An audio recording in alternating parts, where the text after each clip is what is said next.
Good morning to everyone. তো দেখো সকালবেলায় আকাশটা কি দারুণ লাগছে না? আর আমিও ঘুম থেকে উঠে দেখছি মা সকাল সকাল ছাদে কি যেন করছে। তো চলে গেলাম ছাদে, আর গিয়ে দেখি মা ছাদটা পরিষ্কার করছে, টবগুলো খালি করবে, কারণ শীত আসছে আর নতুন শীতের ফুল গাছগুলো লাগাবে। তার জন্যে মা মাটিগুলো বার করে সব রোদে দিয়ে দিয়েছে। সারাদিন রোদ হোক, বিকালবেলায় তারপরে টবে ভরে নেওয়া হবে।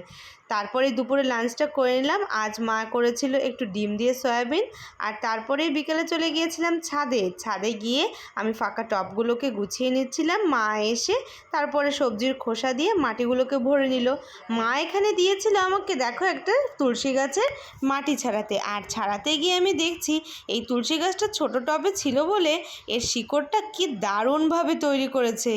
তো এইসবই করলাম আজ সন্ধ্যায়। তারপরে চলে গিয়েছিলাম বাজারে, আসছিল হাটবার।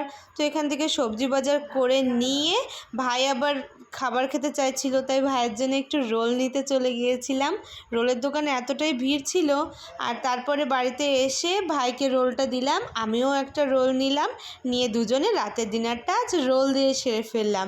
তো আজকের ভিডিওটা এইটুকুই। ভিডিওটা কেমন লাগলে অবশ্যই জানিও, আর ভালো লাগলে একটা সাবস্ক্রাইব করে দিও।